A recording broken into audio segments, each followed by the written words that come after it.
The goal for me of great art is transcendence, is like to go beyond yourself to ideas or thoughts or images or the God that is beyond ourselves. Great art moves us outside of ourselves.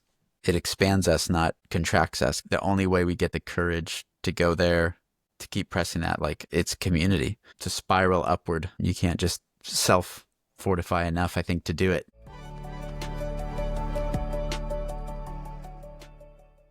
Welcome back to Abiding Creatives podcast.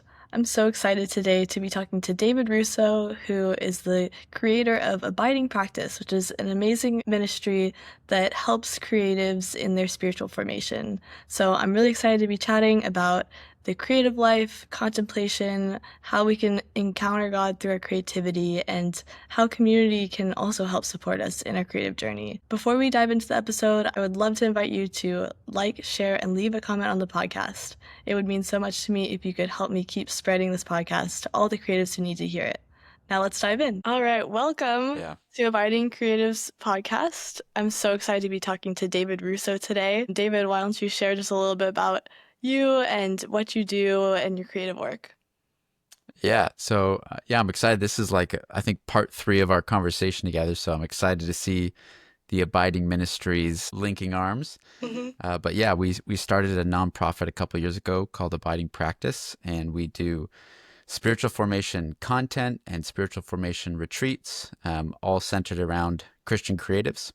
So we believe that art is a spiritual discipline, like the making of art is a spiritual discipline, and the consuming or the viewing or the engaging with the arts is spiritual practice as well. So we're trying to spread awareness about kind of this forgotten pathway of spiritual formation that's in the arts, and trying to get that more of a natural conversation started in evangelical circles. So I'm excited because I remember, I think almost a year ago now, it's been a while, but when we came across your profile on Substack, I was just like, okay, we're not alone out here. There's literally someone that has like the sister name to our ministry and is trying to spread the same message. So looking forward as always to the conversation.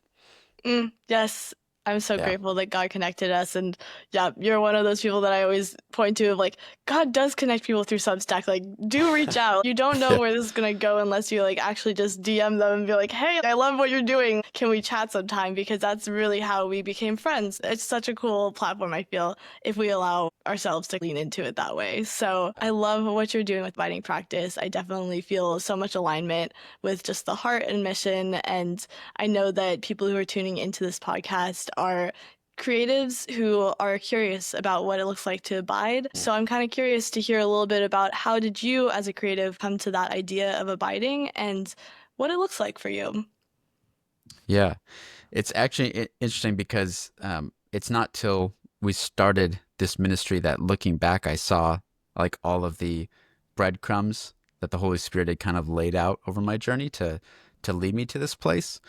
But I would say the first time I really noticed that connection was probably like 2013, where I was playing in a Christian metalcore band called For His Glory. And my friend gave me this book called The Practice of the Presence of God. And he was getting much more into like the Christian mystics and stuff. And I remember just like the first time reading that book, I was like, I am going to attempt to follow this way for the rest of my life. Hearing a voice from hundreds of years ago speaking like directly to me where I was like, this is my pocket. This is my sweet spot. And we started to have these band practices in Murrieta, California, and we were all coming from different spots. We were like driving an hour a piece to get there, and we had a 3-hour session.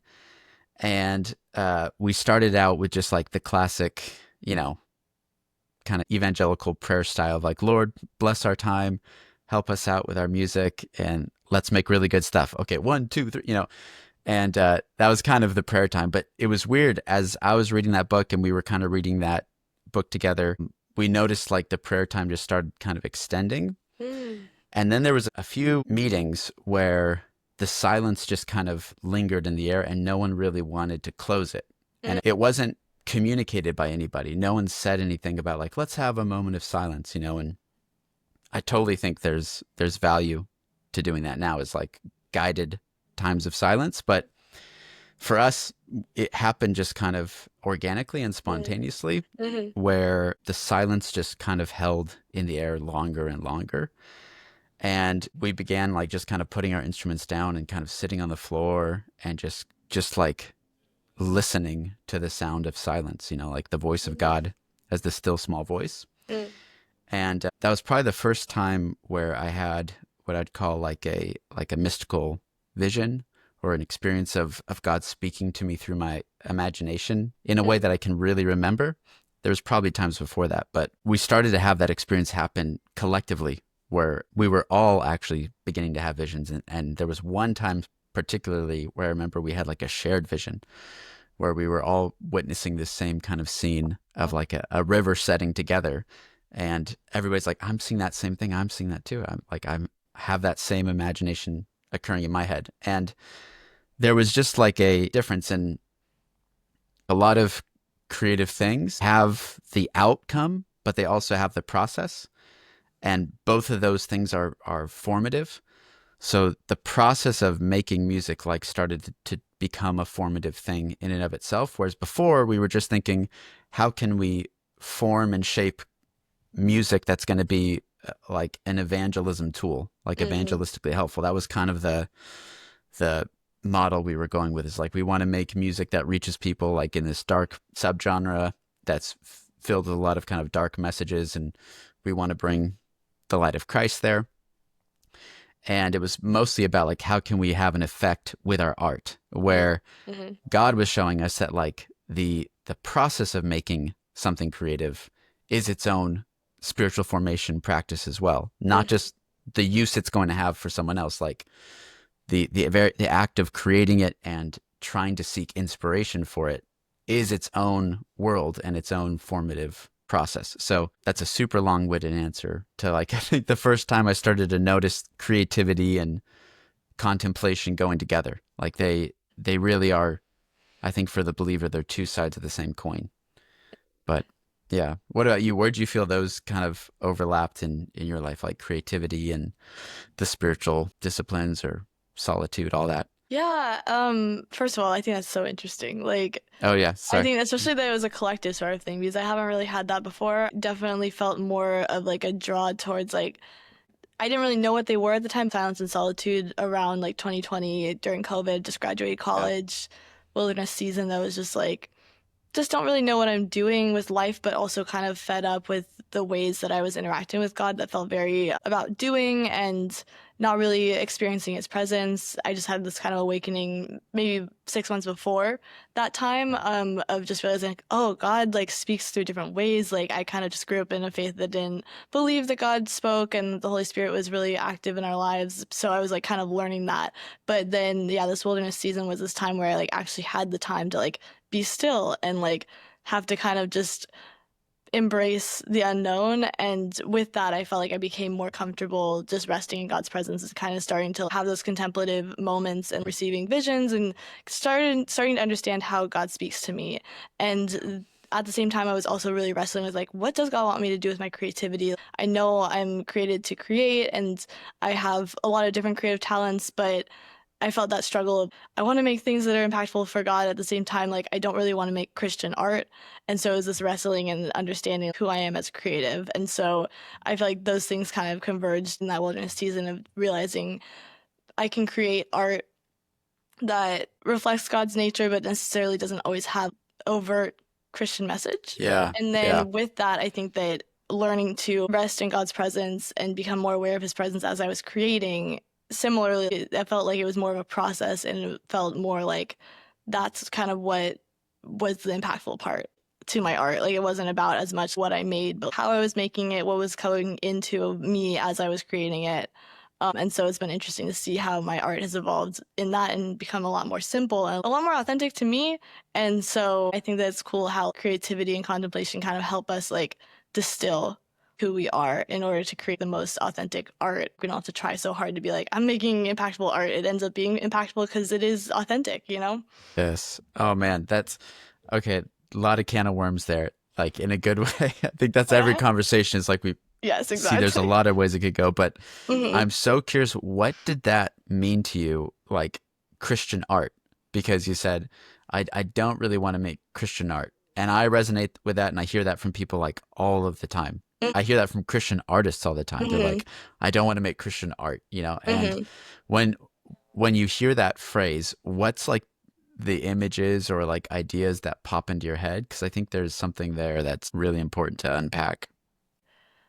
I think for me, the idea of Christian art is like it's very kind of constricted to only being about Jesus and about like biblical Yes. imagery and things. I mean, Yeah. ironically, spiritual wilderness is pretty biblical, but I just didn't resonate as much with making things so obvious, I guess. I think maybe there's something about that, something about like, Yeah. oh, like I, first of all, am not a portrait artist, so I'm not going to be painting Jesus anytime soon, even though it's beautiful. But like, Yeah. it just felt very constrictive to me, if that makes sense, of just feeling For like I sure. have to put these box around like it has to be Christian art. I realized that there wasn't as much of the sacred secular divide, you know. That's what I would define it as. I'm sure that there's maybe other ways of seeing it depending on, you know, what people feel compelled to create. Like I'm not going to knock anyone feeling like they want to make biblical art, but part of me also felt like if it's really rooted in the Bible, people who don't know the faith, it's not really approachable to them, and it's not something that they would understand or resonate with as much. And I Yeah. think that there's something there that I like wanted to be able to like speak about my art in ways that was more inviting to people that weren't familiar or coded, kind of, you know, like the language was coded, like it's not as Yeah. much that,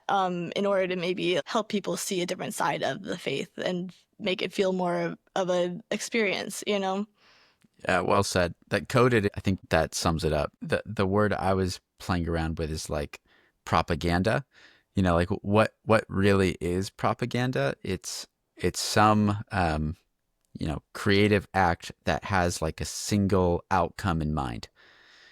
So like when someone makes like a pack of cigarettes with like an attractive male or female smoking them, they're trying to get you to move in one very specific direction, like buy this pack of cigarettes, right? Or it's like, you know, dictators use propaganda to say like, oh, this king or dictator is this tyrant is an amazing person, you know.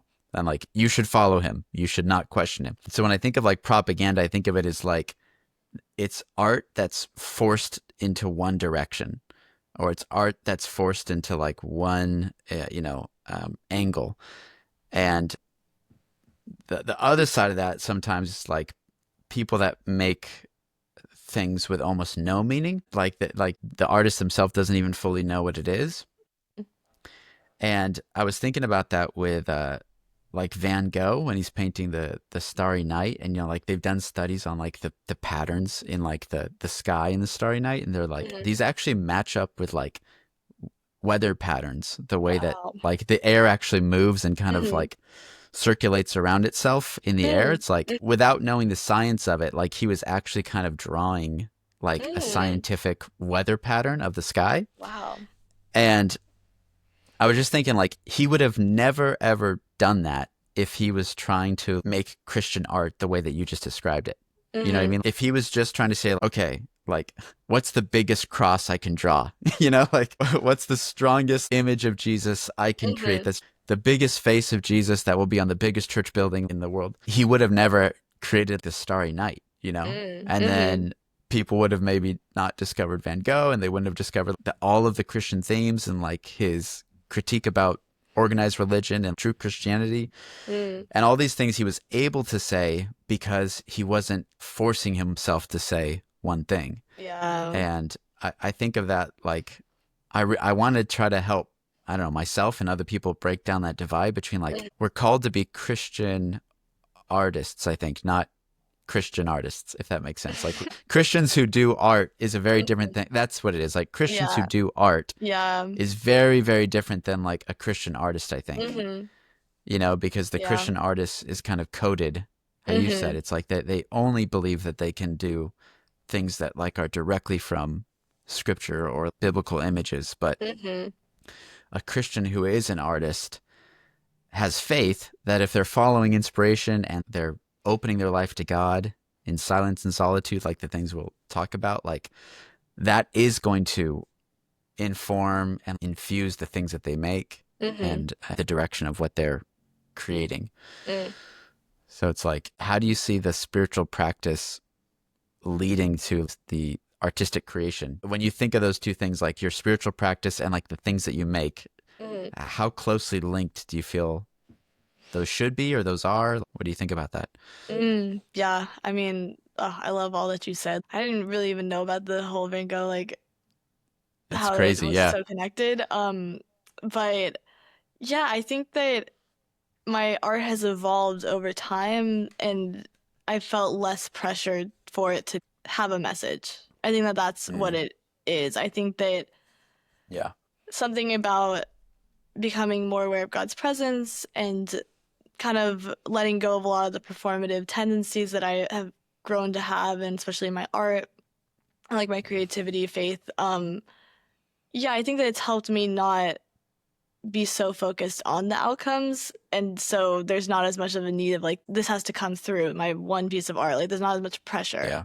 to say something meaningful. And I think in letting go, there's a strange thing that it is impactful, and it makes maybe room for the spirit to speak to people in his own way, that just leaving it open to interpretation a little bit more. I think that that has shaped my art more lately, and it ends up being art that I really enjoy making. And I think that there's something that's freeing to be like, I don't have to put this Yes. pressure on myself to say this one thing through my art, and instead, yeah, allow the spirit to speak and allow all of me to like go into that piece, and like not as much about how I'm trying to control how people feel about it. If that makes sense. Yeah, like I think that that's Yes. kind of it. Yeah. Yes. I remember the first time that we were showing one of our like little short films at a church group, and we did like a Q&A afterwards, and someone said, "Oh, like when you showed, the girl crossing the train tracks, like that was really interesting how it lined up with like she was at this change in her life at that point in the video." They're like, what made you think of that?" I was like, "We didn't plan that." Mm. And that was Mhm. like that was actually one of the strongest validating moments of Mhm. like maybe we're actually making some art here because like Mm. we don't even know everything that Mm. it means. Yeah. We put a lot of meaning and symbolism into it and intention, but also, like you said, try to leave that room to say, like, we're following an inspiration and an idea, and we're not trying to spell everything out like crystal clear on Mhm. purpose. Mhm. And it was funny because that feedback was like, I think to you know, the part of my brain that's been trained that like the church is about providing answers, like very clear doctrinal answers to Mm. questions. Like that part of my brain was like, ooh, we maybe failed a little bit Mm. because someone's reading into this something that we didn't intend. But then the other half was that's like more open to, the mystery of God was like excited. It was like, wow, we actually are maybe creating something that is like partially inspired because it's able to speak multiple things to like a diversity of people. So Yeah. That's so yeah, interesting. right. It's like Yeah. it's weird what we call a success. Kind of is Yes. like, is it Yes. a success if everybody gets it, or is it a Mhm. success if it's able to speak to like a lot of different circumstances, a lot Mm. of different situations? I Mhm. don't know. Yeah. Yeah, and I feel, Yeah. yeah, when we're creating with God, there's more room for him to just like take over in those situations and like speak in different ways. And I think each art form has its own way of doing this, but I feel like Yeah. with filmmaking specifically, there's a lot of things that are out of your control Yeah. sometimes, like different Yeah. factors, different shots. I Yeah. can't even wrap my head around it because that's not my Yeah. specialty. But Sure. yeah, I want to hear a little more about kind of Yeah. how you've seen God move in ways through filming. Yeah. How have you maybe been shaped by those experiences to be able Mm. to make room almost in future sets and different things to lean more into just like letting the spirit move? Yeah. We definitely do try to like have a long runway of you know, kind of prayer, but also like dialogue about whatever idea that we're trying to share. And like actual filming days, we always spend some time listening prayer together Mm, with whoever mm, is involved. Yeah, like trying to keep leaning into that more and more as the engine, I think is like our journey of faith. mm, mhm, Um, because like I was saying earlier, like way back with the band rehearsal days, it's like we we add prayer to a lot of things as like a engine check thing. You know, like people Mhm. like I'm just imagining someone starting up a plane and they're just like, all right, check, check, check. All right, we prayed. You know, like all right, turn on the thrusters. Like check, check, prayed. But trying to flip that and believe, no, as artists or as anybody, like literally any vocation as a Christian, it's like we believe that we have access and communion with the most creative, intelligent, you know, all knowing, all seeing being in the cosmos, Mhm. and that being wants to share their thoughts with us. Mhm. It's like, yeah, we like that's like worth sacrificing some time for, to the point of some discomfort even. So that does play a part for sure. But then the actual act of filmmaking is interesting because you have to let things die, and everybody involved has to let things die. A Mhm. true collaboration is like a thousand small deaths by everyone, you know? So Mhm. on the practical side, you know, me and Tim Wolf, like our lead cinematographer, we learned that harmony early on. And it was like, it was tough at the beginning. It was tug of war because we're both very opinionated, Mhm. which could be a hindrance, but for us, it's like a gift because we have trust and have honesty built up where it's like, no, I really feel like this is where it should go. I feel like this is where it should go. Mhm. Like let's share the reason behind it, and then, you know, take a minute, reflect, like try to go to God about it. Mhm. And it's like both people lose something and both people gain something. Mhm. Um, so there's something about that in filmmaking where by the end of it, no one person can really ever take credit. And so there is a mystery, which is kind of cool to see. It's like this really came from the space between us all. You Mhm. know, it didn't Mhm. just come from like David had this plan and then we did the plan. I think that would be really crappy stuff. Like whatever that would look like. It's like no, but it's like some even like this conversation. I think this Mhm. conversation is a true creative act because it's like Mhm. we didn't even come into this with like, all right, refer back to the notes that Haley gave me. It's like we're trying to find something in between. So I think that's some of the ways I've noticed spirit show up in Mhm. filmmaking. And Mhm. there's a lot of letting go and a lot of trust and following things that you don't fully understand. Be willing to change. Yeah. Mhm. Yeah, and I think that that makes me think of just how connected our relationship with God is to our art, because you have to have that sort of relationship and that practice of trusting Him. Maybe you're already building that in order to create art with Him. I don't know if I would be making the art that I'm making now if I hadn't leaned in during that season to understand how to rest in God's presence and the more contemplative side of prayer, and kind of gone through the scary moments of like, what's God gonna say? And like, just like the kind of first experiences of like, I don't know what God's presence is like, all this kind of stuff Yeah. that it's all these little acts of trust that you build up over time. And I think that it allows you then to also create with Him in that place of surrender and trust that's already being Yes. established. Yes. Yeah. Come on. That's it. I really think it's possible to hear God in the midst of a busy life, but I think it's almost impossible to hear God in the midst of a busy life unless you've made some time to hear Him in the quiet. You know, and I see that in the rhythms of Jesus too, where it's like He constantly was communing with the Father in a crowd of people with like 100 demands coming his way, pulling his attention all these directions, people wanting him to make certain things happen in certain ways, and yet he was grounded and settled.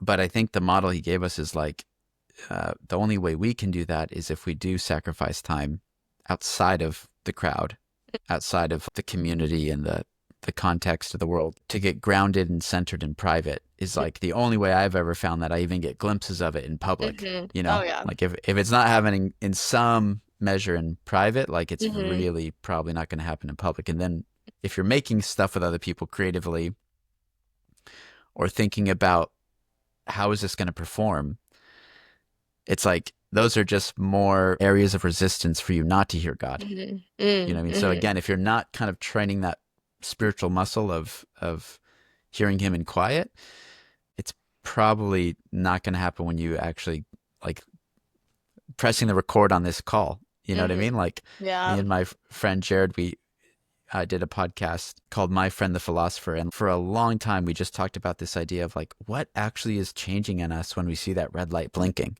Mm.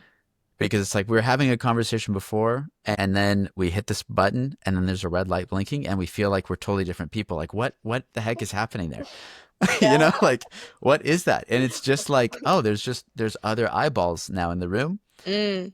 And I think that's part of the same conversation. It's like, Mm-hmm. unless you've got some rhythm of being centered outside of the public gaze, you know, like the private gaze between you and God, if that's not established, then it's going to be very, very hard to have anything authentic come out of you, Mm-hmm. artistically or otherwise, like just as a Mm-hmm. human being, like Yeah. to share from an authentic place in yourself, because Mm-hmm. the stakes are just too high for you Mm. to feel like, I don't know if this identity is strong enough to take the criticism or like the different views, unless it's already formed in secret, unless it's already solidified and more stable in private. Yeah. Yeah. Yeah, I think that's something that has really played a part in my relationship with God and my creativity. How I've found creativity is a way of spiritual formation is in the ways that I've failed at Yeah. kind of finding that Yes. authenticity in like moments where I've shared my art on Instagram and when I get freaked out that I don't get enough likes, all these sort of things that like pop Yeah. up, as you're like sharing your art and like creating in the public space, like Yeah. I think those things are then the things that God wants us to bring to Him and like, help heal and like, solidify and remind the truth Yes. of. Because, yeah, I don't know where I would be, and I don't think I would be able to be authentic in my art if I didn't do that work and actually like lean into Him in those moments. And I think that creatives have that unique opportunity. We're kind of exposed to those things or those blind spots of us are revealed through a Yes. lot of this performative nature of art that then we're invited to bring to Jesus. And I don't think I've often been taught that that's like a connection. In the past, I haven't felt that connection, but now I'm seeing Mm, how creativity is that way of spiritual formation because of that very thing, yes. you know? Yes. No, literally that's what made me think of it, is when you said that, is like you started to notice the shape of your art changed. Mm-hmm. Like as you were leaning more into solitude and silence and these contemplative practices, you're like, oh, the stuff I actually made changed. There it is. Right in front of us is like God shapes a soul and that soul shapes art, you know, but a lot of times I think in the church we so focus on outcomes Mm-hmm. that we're like, oh, we need to evangelize the world, and we need to bring more people to church, and we need to create effective marketing for Jesus, basically. Mm-hmm. Mm-hmm. So we get so focused on those outcomes that we miss that formative process beforehand, Mm-hmm. and that's like cutting off the the vine from the fruit. If you're so focused on the fruits that you're making, it's like you're slowly choking out the vine that can nourish that. Whereas if we flip it back and say like, no, we just have to become very like healthy vessels. We have to become very healthy vines and trust in faith, believe that fruit will come. The fruit of the spirit will come. Then community. How do we do that together too? Mm-hmm. This other piece, like, why do you think we need community to do that? Yeah, I think that in this day and age, I get so easily focused on what I'm doing, like in my art, that I Mm. forget that the ways that God like speaks to us often is through community and through other people. Yeah. And I think that I've had to learn to like let other people into my creative work and share my ideas. And yeah, I think that a lot of our world is very focused on the individual, and even Mm. the church is focused on that. And there's only so much that I think that God can like reveal and shape us in solitude. Like we need that, but we also need Yeah. community. And I think that it's in those relationships and interactions that both can uplift us and encourage us, but also kind of reveal like, oh, these are areas where maybe you aren't trusting or are jealous or like there's so many things that could come up that are Yeah. opportunities again for formation in some ways. So I Yeah. think that community plays that other part that we need in order to be healthy creatives and also make meaningful Mm. art that's still grounded in relationship. Ooh, yeah, that's a good word. Yeah, because the opposite of that is like it's not grounded in relationship. It would be ungrounded in isolation kind of thing. A lot of times I think art just becomes self-expression, and there's nothing wrong with it. I think it's a helpful thing, like Mhm. self-expression, but I think it comes back to that same problem of almost like what propaganda does. It forces it into like a small corner. And the goal for me of great art is transcendence, is like to go beyond yourself, Mm. like to ideas or thoughts or images or the God that is beyond ourselves. Great art moves us outside of ourselves. It expands us, not contracts us, kind of. So, yeah, and I think the only way we get like the courage to go there and like to keep pressing that, like it's it's community to spiral upward. You can't just self fortify enough, I think, to do it. Yeah. No, not at Yeah. all. Yeah, I think that's what's compelled me to start Abiding Creatives is this feeling of Mm. on my own, I do not have it in me to stay the path. I need Yeah. other people to come alongside me and they need me and we all need each other to like encourage each other to remain faithful to our creative calling and to uplift each other and to show where we feel God is wanting to lead us. Community can become this space of discernment too, Mm. of both what maybe we Mm. as artists are meant to lean into, but also where God may be wanting to guide us collectively in, a project. I'm just opening up more and more to the idea of how God wants to use community to expand creativity in the church, and I think we've gotten very focused on our own work and it's important, like we're all individual artists and we got to do the work to be Yeah. healthy creatives, but when we're only just posting on Instagram and not connecting, Yeah. we are missing out on a lot of things that God may be wanting to do through us and create through us together. Yep. So let's keep connecting. I'm curious, just thinking about people who may be listening to this podcast and would find themselves in that camp of like, I'm a Christian and I don't want to make Christian art. And reflecting on the things that we've been talking about, do you just have like a couple, one, two, like simple steps, just questions to think about as they start Yeah. to explore what it looks like to create from this place of abiding? Mm. That's really good. I think the first one is to separate inputs from outputs. So that comes back to the analogy of like this is what like John 15 talks about Jesus saying, I am the vine, you are the branches. Apart from me, you can bear no fruit. Like that's for us where the term abiding practice came from. It was thinking of like the life of a tree being the life of a Christian creative. And I had this image of the consciousness of a tree. If you could literally follow, like, where is the tree focusing its attention and its energy? I would think that almost all of it is going to what you can't see below the surface. So, like, it's stretching, it's reaching, it's pressing into like the hidden realm. And in faith, it's believing the further I go into that unseen, Mm-hmm. whatever is seen up above is going to be better and better. And Mm, so it almost does not have to concern itself with the quality of the fruit or the amount of the fruit on the branch. If it's seeking, it's striving, it's working to grow in the invisible, literally what is buried beneath the surface, what no one else will see. mm, And I would just say that paradigm shift for the Christian artist is for me the most foundational is mm, you have to separate your inputs from your outputs and know that your spiritual practice is measured by intimacy, like are you experiencing the presence of God? Are you experiencing, communion? Is it a delight to your soul? Do you enjoy being with mm, God? Or is it a duty and a burden, a responsibility that feels heavy? And then the same thing with practical creation is like it's really good advice to say that your writer and your editor should not be in the room at the same time.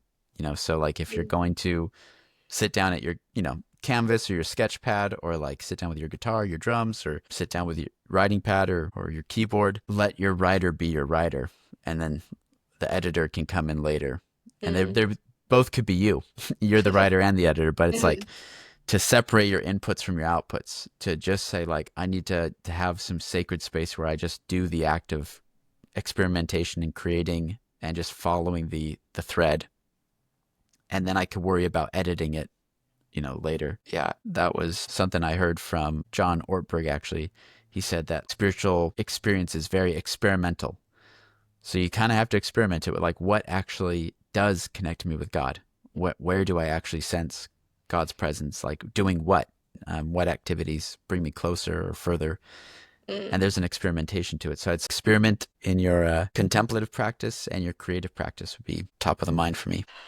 So good. Thank you so much for being on this episode, David. I know all the information and wisdom that you've shared is going to be so helpful for our listeners. And I want to leave asking, where can we connect with you? Yeah, so we're at Abiding Practice kind of everywhere. So abidingpractice.com, Abiding Practice on Substack, YouTube, Instagram. We're trying to be more and more in one place at one time. So Substack is where we're trying to go for more this year. But check out our website. There's a lot more information about who we are, what we're doing, and how to connect with us. So yeah, thanks so much, Haley. And yeah, looking forward to more of these conversations to come, and just seeing how this community keeps building and growing up and out. So let's do it. Amazing. Thanks so much. That was such an encouraging conversation. David really has such a great perspective on the ways that God can speak through our creativity to form us and shape our art. And I really want to hear what you think about all of these ideas and the practical tips that he gave also at the end. So thanks so much for listening. Can't wait to hear your thoughts, and see you on the next episode.